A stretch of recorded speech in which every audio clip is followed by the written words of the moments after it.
to Life show on UK Health Radio. My name's Robin Daly, hosting the show as usual today, and also founder of the UK's integrative cancer care charity, Yes to Life, supporting people with cancer in taking a broad, holistic approach to their cancer care. Today's show is part 3 of a series of episodes showcasing the findings of Mark Lintern, resulting from over 8 years of intensive research into the mechanisms and origin of cancer. If you missed parts 1 and 2, then I strongly suggest you make a point of listening to those first.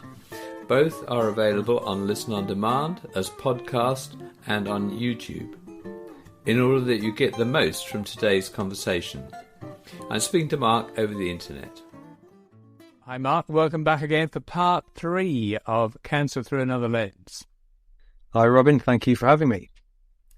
So for anyone who's just joining us now at part 3 of the journey, I strongly recommend listening to the first 2 parts before continuing to listen to this episode, as it's highly valuable information that builds as it goes, so it's very well worth hearing from the beginning. As a reminder, I'd like to do a very top-level recap of the science that we've covered so far. So we introduced Hannah Weinberg hallmarks of cancer, which are 10 key behaviours of cancer that help with identifying the disease, and explained how you, Mark, have used the ability to be able to explain these behaviours as a benchmark to evaluate the accuracy of any theoretical model.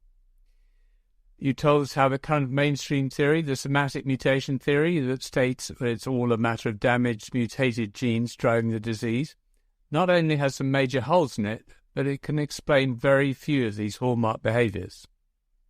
We went on to mention a raft of other theories that all have their strengths and weaknesses, but then we looked at the metabolic theory in some more detail, as this measures up much better against the hallmarks, and it can explain at least 7 out of the 10.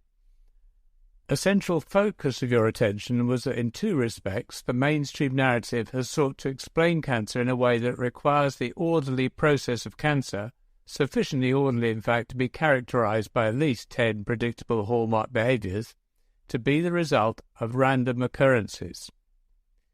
Firstly, the lists of things that can cause cancer are wildly different, from ionizing radiation to burnt food, viruses, asbestos.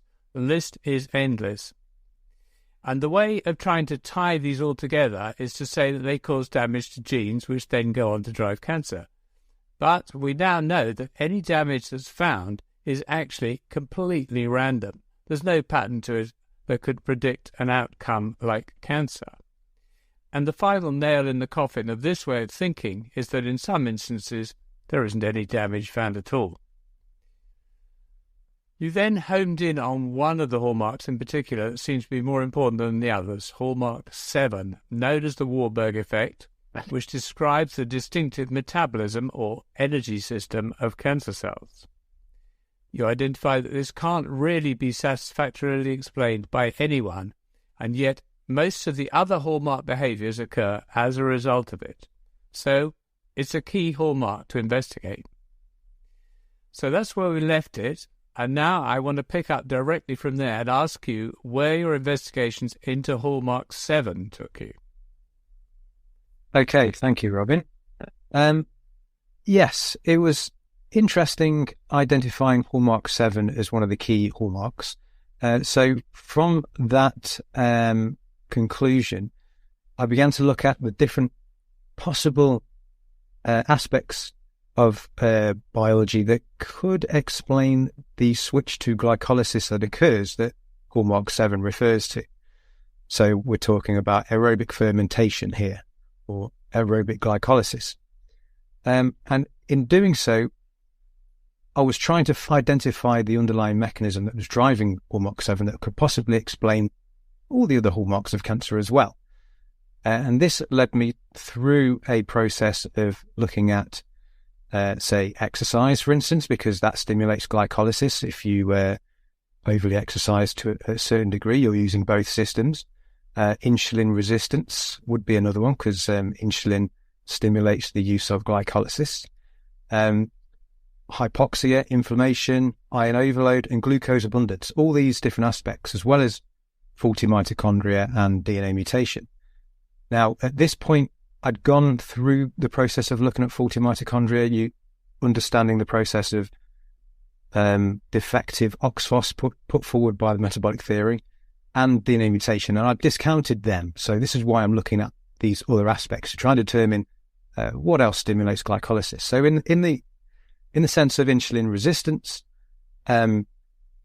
what I found to be against this aspect was that not all patients appear to harbour insulin resistance. So always think that when I'm looking at this process as well, I'm trying to see the process as being caused by one particular predominant factor. So I'm assuming, looking at the consistency of the disease, that I've already concluded that there will be potentially an underlying mechanism that's driving the disease. So we'll touch on the multifactorial aspect of cancer shortly, I'm sure. So as I'm looking through insulin resistance, I'm finding that approximately 60% in several studies show that people have insulin resistance, but it's not present in all of them. So from that perspective, insulin resistance cannot be the underlying driving mechanism of cancer in general. Right. Arguably, people who will look from the multifactorial angle will say, well, that's just part of it. But I'm looking at it from this different perspective of trying to identify an underlying mechanism. So then we come to hypoxia, and the obvious issue there with hypoxia is that glycolysis occurs in the presence of oxygen.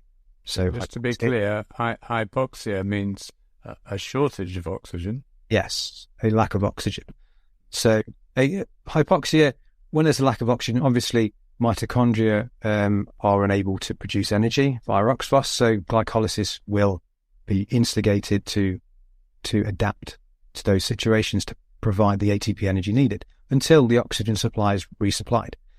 But in cancer, even though there's sufficient oxygen present, glycolysis is stimulated. So just to refer that back to what we were talking about last week. So this is the Warburg effect. In fact, it's not just that it switches from using oxygen to glycolysis. It's that it does it when it doesn't need to, because there's plenty of oxygen around. That's the kind of defining factor of a cancer cell.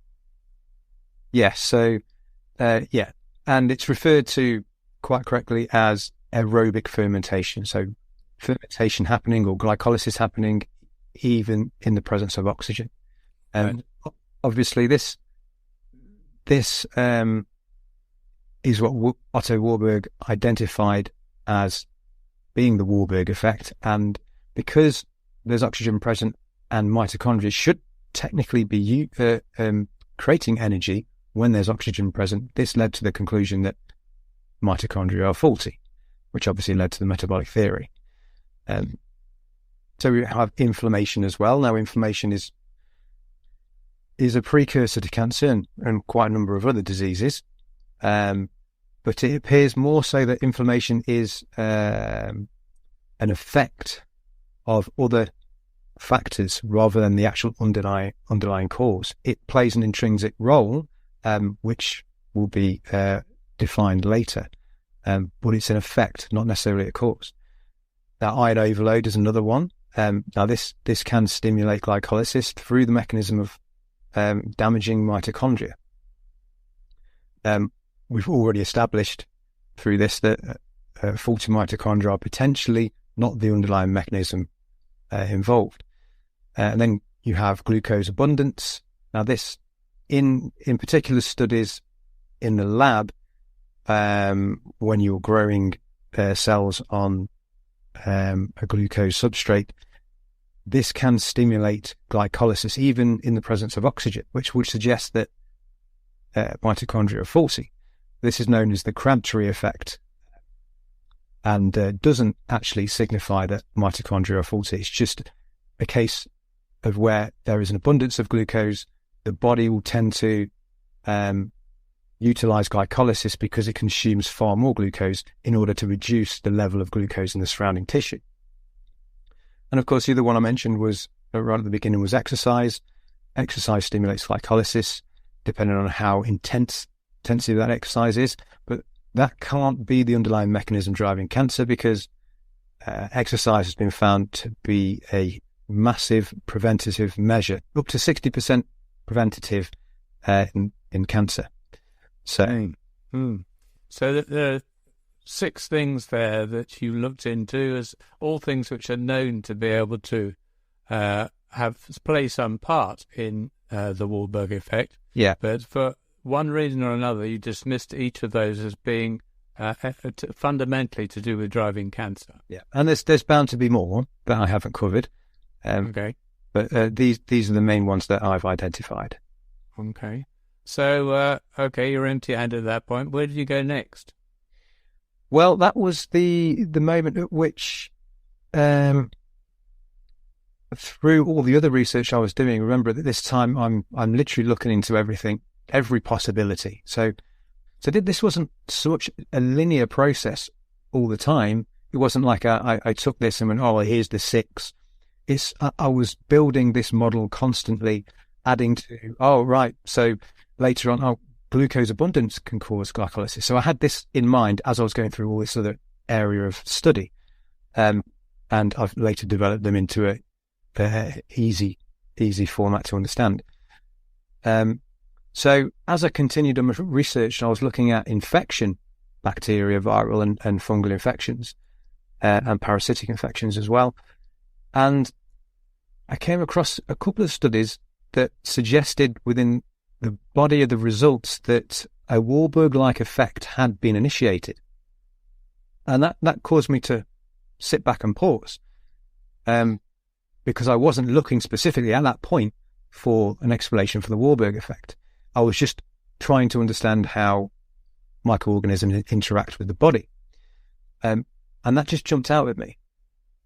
It was almost like a light bulb moment. I was like, okay, but I'm at the moment I'm looking for an explanation for the Wahlberg effect, and here we have an infectious agent potentially stimulating a Wahlberg-like effect. So let's look more into this, and that's what I did. I then found subsequent evidence confirming in many situations, not only in immune cells but in epithelial cells, when they are challenged with an infectious agent of some kind, a pathogen, they actually resort to instigating the Wahlberg effect. So glycolysis is instigated in spite of abundant oxygen present. Amazing. So, this is, to me, is absolutely major. Firstly, it's a well-known mechanism that's actually called a Wahlberg-like effect. It's not like beating around the bush, all right?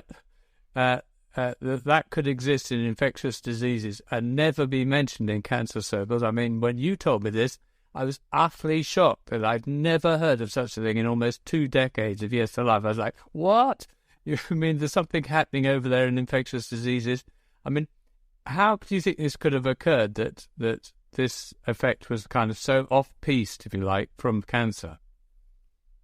I think it's because at the end of the day, the human body is incredibly, incredibly complex, and that's why I suppose medicine is broken down into many different areas, and these areas specialize in the complexity within each field. And I think it will probably be, I mean, I'm not an expert on this, but I'm assuming it's probably to do with maybe so much complexity between each field means that each discipline doesn't necessarily communicate directly with each other as much as you would need to probably solve problems such as this. Well, that does make sense. But anyway, considering they actually named it after the Wahlberg effect, which is specifically about cancer, it's just extraordinary to me. Because, I mean, you were telling me not just that you came across this thing, which was a surprise, but you then made the assumption, well, of course, they must have looked into this and discounted it as being anything to do with cancer. But you found out that wasn't the case. Yeah, so I think my initial surprise was that it was mentioned as such. And I didn't pursue it because I was just more interested in understanding mechanisms of invasion and how infection plays out in the body. And it was only when I came back to it, when I realized I tried to search for information to do with infection involved in cancer, because obviously it's recognized that about 20% of infection is related to causing cancer, when I looked at those infections, those oncogenic viruses and certain bacteria, such as Helicobacter pylori, that increases the risk of gastric cancer, there was no explanation of this Warburg-like effect in the sense that these infectious agents weren't causing a switch in energy metabolism. And I think the reason for this is probably based on the fact that most oncologists are looking purely at this from a somatic mutation viewpoint, right, rather than a metabolic viewpoint. So at this point, I'd studied the metabolic theory as well, and I kind of acknowledged and realized that the metabolic theory wasn't really at the forefront of the minds of a lot of these scientists looking into cancer. So I could rationalize why they maybe hadn't seen this link. But at the same time, I realized when I looked at this infectious side of things that was recognized within the mainstream as being a potential cause or risk factor of cancer, I realized that it was these infectious agents weren't being looked at from this angle of causing this energy switch. They were looking at it from the angle of causing DNA damage to the cell. Right. So that's when I pursued more research into looking at the Hallmark 7. UK Health Radio, the station that makes you feel good.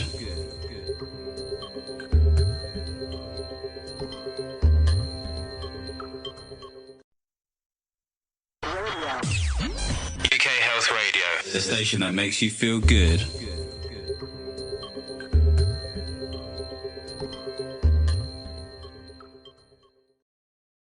That does make sense. And of course, if you'd presented Otto Warburg with this information, he'd have got pretty hot under the collar immediately, I would say. You're right. The Warburg effect is something that's acknowledged by everybody. Nobody says it doesn't exist or it's not true or anything.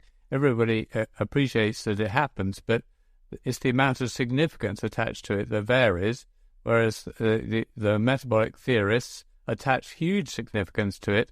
The somatic mutation theorists it's just one of the things that happens with cancer. It's like a symptom. Yeah, and that's kind of surprised me as well. And because there doesn't appear to be, like I say, that there's a siloing even within cancer science between the theories. I was quite shocked that proponents of the somatic mutation theory kind of not necessarily ignore, but focus all their attention on that theory and don't tend to stray into the field of other theories as such. Which, if it was a well-supported theory that actually there's plenty of evidence for, that would be fair enough, I think. You'd be backing the front horse, so to speak. But given the fact it's got evidence to show that it's actually not true these days, you could say it was disproven by the fact they now know that some cancers don't have any DNA mutations. That pretty much disproves the somatic mutation theory in my book. Yes, but again, there's this aspect of cancer that is multifactorial. So I suppose proponents of the somatic mutation theory will say that, well, okay, those particular cancers that don't harbour any driver DNA mutations are likely caused by something else, another mechanism. And I suppose that's kind of an explanation, almost an excuse, but a way of explaining away the controversies of the somatic mutation theory, in a sense. Okay, so I just want to go over one thing which I think is very important to the population at large, and that is that what you've just described is a very different story to the narrative we've been fed forever by the medical world and the media about sort of mutant cells somehow getting a mind of their own, becoming sort of evil and self-interested and attacking us from within. It seems to be something between a 1950s sci-fi and a religious notion to me.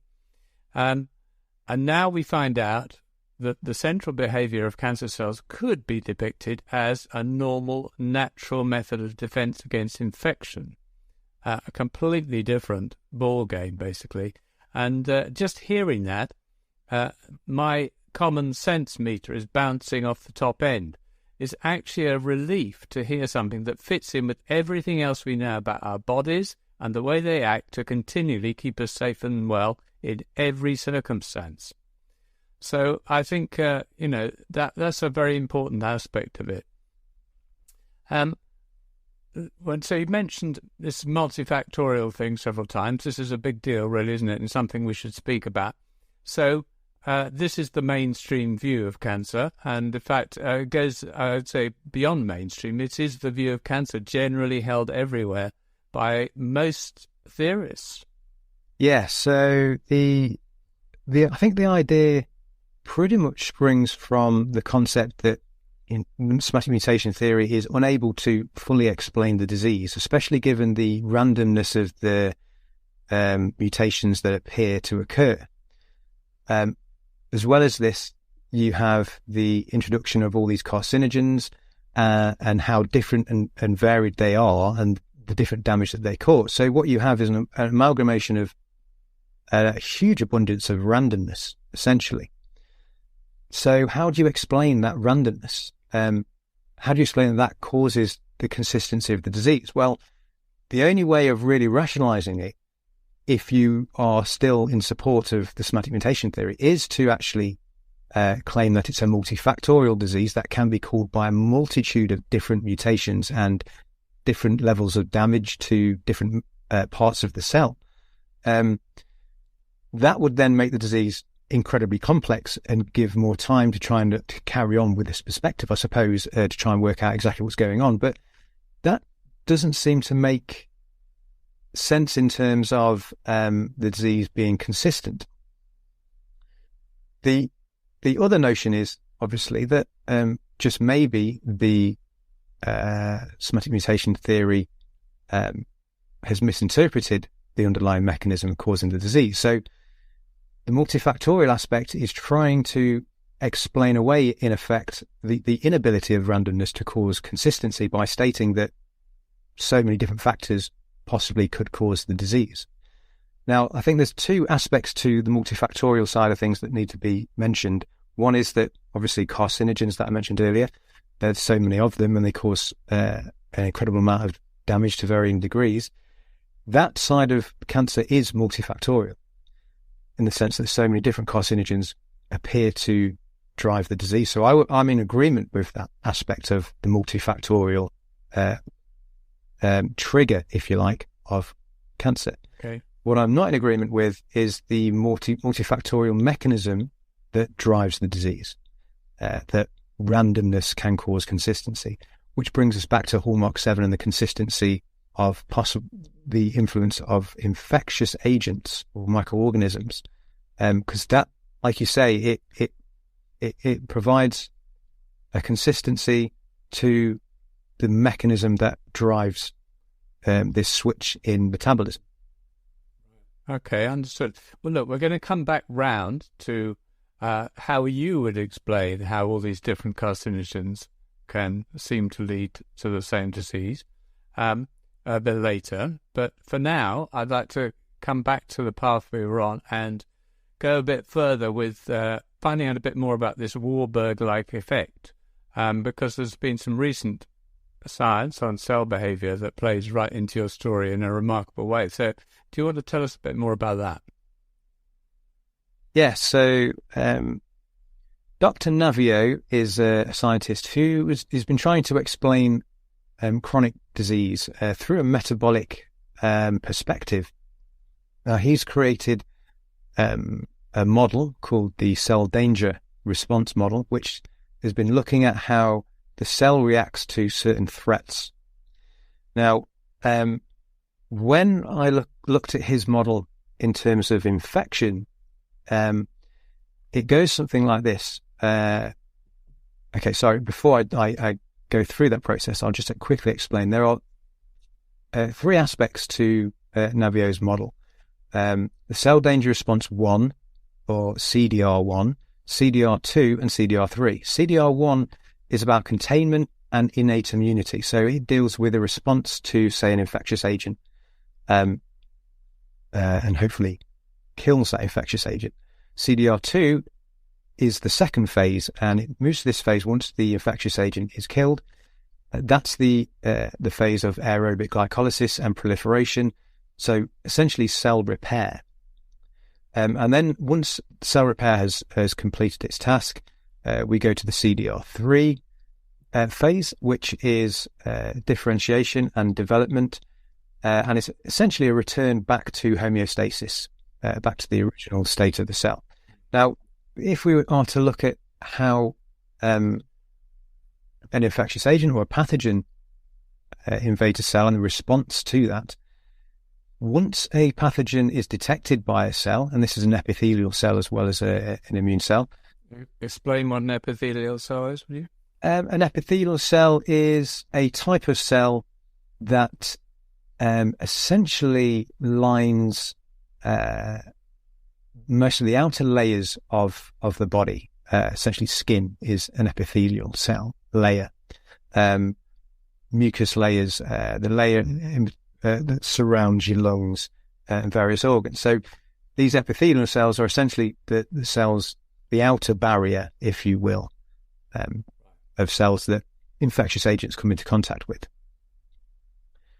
So upon detection of a pathogen of any kind, through the cell danger response, CDR1 phase, the cell will, now this is quite interesting, the cell will intentionally, or the mitochondria, I should say, will intentionally restrict OXPHOS. This is for the purpose of flooding the cytosol, the inner part of the cell, with oxygen. The priority here is to prevent the ability of the invading pathogen to synthesize proteins, RNA, and DNA. So it's a response to inhibit the infectious process. Now, that is essentially what kind of happens in with the Warburg effect. So because the mitochondria are trying to deal with the infection by blocking OXPHOS, essentially, glycolysis is instigated during this infection process. So what we have here is an infectious agent coming into the cell, mitochondria intentionally restricting OXPHOS to use the oxygen to target and restrict the pathogen, whilst glycolysis is increased in the presence of sufficient oxygen in the surrounding tissue, which is essentially the Warburg effect. Right. So just to be clear then, so by switching over to the backup energy system, all the oxygen is then available to be used as a weapon, basically, against the invading pathogen. Yeah, to inhibit the pathogen's ability to take control of cell pathways. So, and what we find as well is in other studies of infectious agents, if the infection persists within the cell, if the CDR phase, the containment and elimination of the pathogen, isn't complete and ineffective, then this energy switch to glycolysis is sustained until the pathogen is eliminated.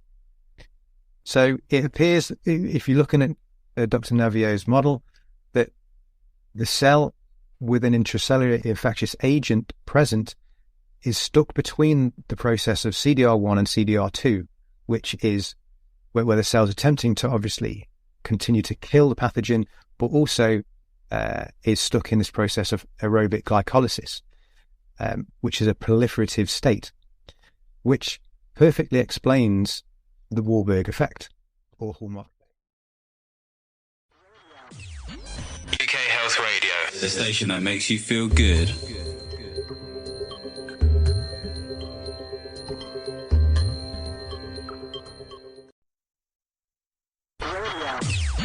UK Health Radio, the station that makes you feel good.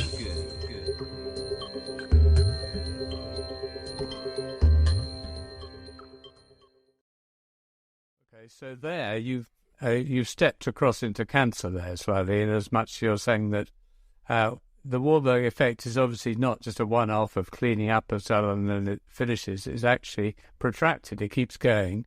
And the reason for this being stuck between these two phases of Navio's cell danger response is because it hasn't succeeded in killing the infection. So it's actually busy all the time trying to kill this infection, which looks like a consistent switch to glycolysis. Absolutely. And until that infection is eliminated, then the process won't be able to move to CDR3 and back to homeostasis. Right. Very interesting. So, looked at in terms of where we've placed hallmark 7 in the overall scope of things, and now you've come up with a known mechanism that actually does actually kick off the Warburg effect and maintain it, with all the other hallmarks being downstream of hallmark 7, all kind of results of hallmark 7. You've actually come up with a mechanism which could be the driver of cancer. Well, yes. Yeah, amazing. Okay, so a little bit of compare and contrast. I mean, I've already alluded to the mainstream narrative, which puts the blame, if that's the right word, squarely on the rogue cell for causing all the trouble. There's a crucial way in which your explanation of cancer differs from all the other attempts at explanation. Do you want to tell us a bit about that? Yes. So when I was looking at all the other theories and analysing them, it became apparent that they all tend to view the disease from pretty much the same paradigm, which is that carcinogens and infection causes inflammation and cell damage, which results in cell malfunction, which is the cell gone rogue aspect you're talking about. Right. So with the cell malfunctioning or becoming faulty in a particular way, it almost gains autonomy. It's broken free from its restraints of growth signaling and cell death, and it's developed a mind of its own, essentially. So the cell malfunction concept of the cell being blamed or the cell going wrong kind of underpins most of the mainstream theories. And then that also moves into the realm of randomness again. The damage to the cell is the problem, and then it's the randomness of the damage that then causes the consistency of the disease, which again doesn't sit well with me, because we can't find or uncover the specific randomness or the specific damage or replicate the specific damage that we think is responsible. So from this concept of looking at this infectious agent coming into the cell, triggering Dr. Navio's CDR response and the Warburg effect and sustaining it, I realized that there's potentially a completely different mechanism driving the disease, which is that of cell suppression. So in this instance, carcinogens would cause the inflammation and cell damage, and that would enable infection to occur. And once the infection takes hold, that infectious agent, that pathogen, suppresses specific cell mechanisms, which then leads to the rest of the conditions of the disease. Very interesting. So this is the very heart of your new proposal for the mechanism and indeed then the origin of cancer. So you've talked about this now as cell suppression, and you've contrasted that with cell malfunction, which everybody else is talking about, basically. Regardless of theory, everybody says some bit of the cancer cell's gone wrong. They argue about which bit, but it's the same idea. Essentially, you've got this cell which is autonomous and is not in line with the rest of the body all of a sudden. So you're describing the cell as kind of a victim of circumstances here. Yeah. And as I've already said, the effect for me of understanding this was a sort of moment in which, the relentless march of cancer began to fit in with everything else that I know about the human body, nature, and health. The weird behavior of cancer cells is no longer attributed to some, dare I say, woo-woo idea they've developed a mind of their own, and are like sort of zombies who've been irrevocably turned to the dark side. They've simply been overcome by a parasitic pathogen, and despite their most valiant efforts to keep us well, are being exploited for the benefit of the pathogen. So, in other words, they're acting like aliens that want to take over our bodies because they really are being driven by aliens whose success is at our expense. This is like any infection scenario. It's us versus invading bugs. So the whole thing begins to make some sort of sense, and as I say, to line up with what we know about the human body and nature. So do you want to just go over this most important part of what you described about cell suppression versus cell malfunction? I just want to make quite sure everybody understands the difference between the two models. Yeah, okay. Well, the cell suppression model, as you just described, as I've put it forward, would be that evolutionary programming, or millions of years of evolutionary programming, has our cells working together commensally.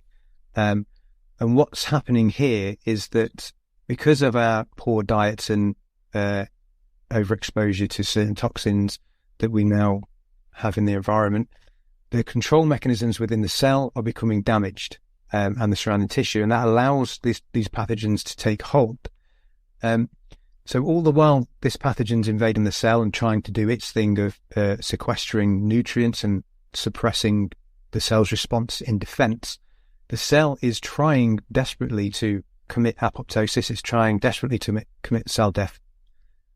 Which is what it should do. Which is what it should do. So the cell is trying to do what it should do. But the outcome of the failure to eliminate the pathogen results in a cascade of the conditions we call cancer, essentially. And so when you go through this whole process and you look at cancer through the lens of a pathogen and this cell suppression paradigm, all the different aspects of the disease, angiogenesis, metastasis, random DNA damage, immune evasion, all these aspects begin to make sense. And the different ways cells or tumours tend to use different fuels at different periods can all be related to this battle between the cell trying to protect you against this infectious agent. It nicely explains all the abnormal behaviour that simply occurs. And if we're to switch it and look at the cell malfunction side, it's very difficult to quantify the personality of a cell and analyze a cell gone rogue. You can't. I mean, we're saying here that a cell's developed a mind of its own. It's developed a personality. That's great theoretically and hypothetically, but we can't measure that or do anything about that in terms of treatment.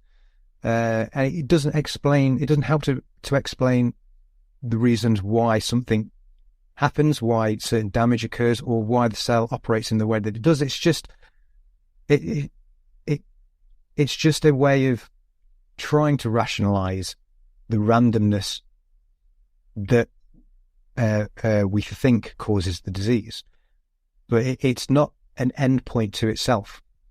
You can't measure the personality of the cell or change the personality of the cell if that's what you believe is driving the mechanism of cancer. And that way, if you're looking at it from that perspective, you're going to try and kill the cell. Because that's the only thing, because you think it's been turned evil. But that has negative connotations for patients because I suppose you'll attack yourself mentally because you're thinking, well, why is my body attacking itself? When in effect, it's probably not attacking itself. It's doing its best to defend you. It just is overwhelmed by this process of invasion by this particular pathogen. Well, it's interesting. I mean, obviously, the biochemistry of this is enormously important. You're saying something quite different. But that other aspect, which is the psychological and emotional relationship we have to the disease called cancer, is also hugely important, both in the terms of our relationship to life generally and our trust in life, but also in relation to how we try and treat the disease. If we think it's something evil that's trying to kill us, then we'll use any measure, however vile, to try and kill it. But if we think that it's actually ourselves doing their damnedest to keep us well, then what will we do? We'll try and help them. We'll actually support them in doing that job. Is a much more obvious route to take. So I think it's enormously important, this kind of rewriting of the story. And I think it's very important to point to the aspects of the general myth that are just so utterly unrealistic and unscientific. This mind of its own self thing, it doesn't mean anything to me at all. I mean, cells don't have minds. They basically are part of us, and they're always acting to keep us whole and well. Yeah, they're working collectively. And can I just interject there? Yeah. And give a quick example. So migrating cancer cells tend to have a protein on their surfaces called lectin-3. It's expressed quite extensively on a number of migrating cancer cells. So if you look at the cell malfunction side of things, that the cell's gone rogue and it's to blame, when I've looked at studies into this, scientists have concluded that, the solution is to block the gene that produces lectin-3, which is a sticky protein, okay, because this enables migrating cancer cells to stick to other areas of the body, which allows it to spread. So the thinking behind it under the cell malfunction paradigm is that the cell is purposely generating this sticky protein in order to advance. Right. But there is, if you look from the cell suppression perspective and the infection perspective, there's a completely different interpretation of the same data. So galectin-3 is an antimicrobial protein that's issued against particular pathogens. So one could argue that what the body's trying to do at this latter stage, when a cluster of cells are migrating from the initial tumour site through the bloodstream, they're trying desperately to actually kill whatever microorganism is present within that cluster of migrating cancer cells. And so they're bombarded with this galectin-3 protein. Now, that tells you that the body's working for you under this cell suppression paradigm. But the problem is, whether it's because the immune system is weak, or whether it's because the infection is protected within that cluster of migrating cancer cells because there's stem cells involved maybe, then this overproduction of galectin-3 and this desperate attempt to defeat the pathogen actually enables the migrating cancer cells to then stick to a site in another part of the body. So it's an accidental occurrence from the failed attempt of the body to essentially suppress the infection.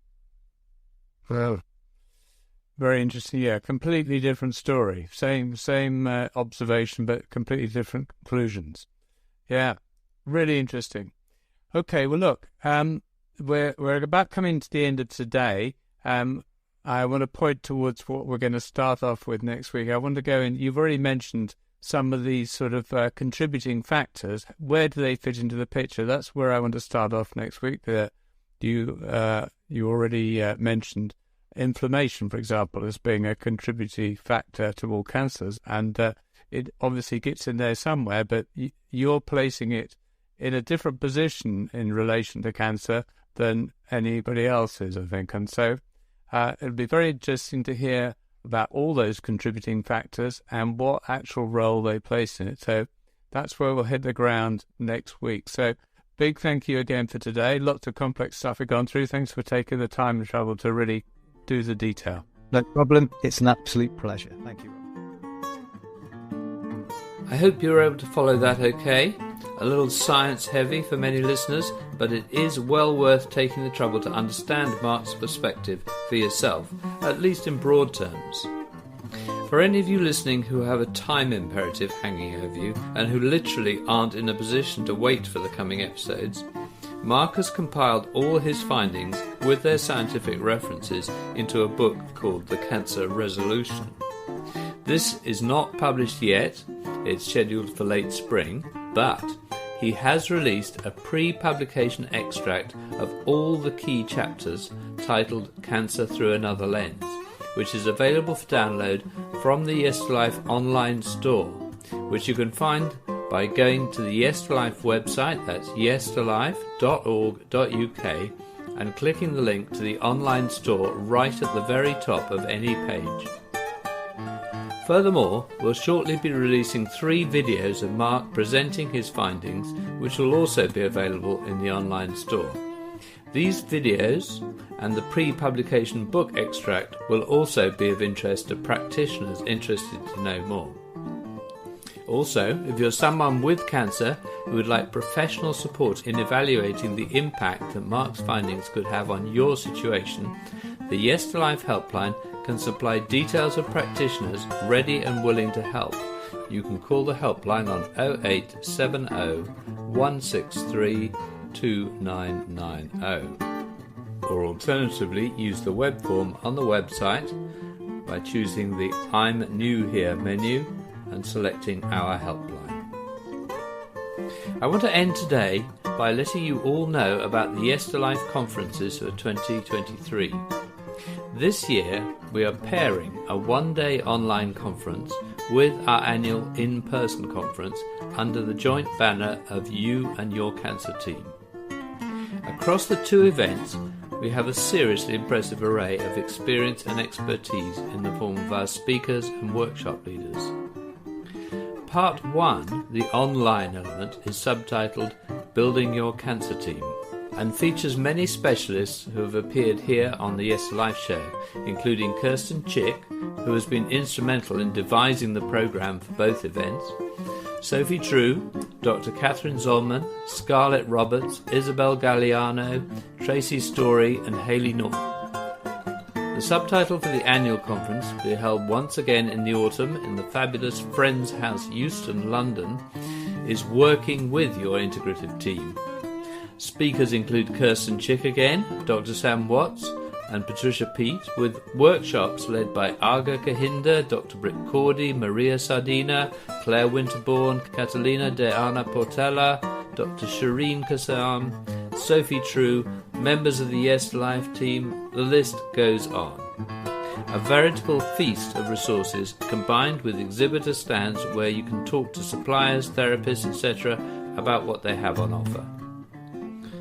There's a bundle price for tickets to both, and as always the prices are as low as possible, below cost in fact, in order to support those with limited means as best we can. There's a dedicated website at yestolifeannualconference.org, or you can navigate from the main Yes to Life website, that's yestolife.org.uk, if you look under events. Thanks very much for listening today. I'll be back with part 4 of Cancer Through Another Lens next week here on UK Health Radio. Goodbye.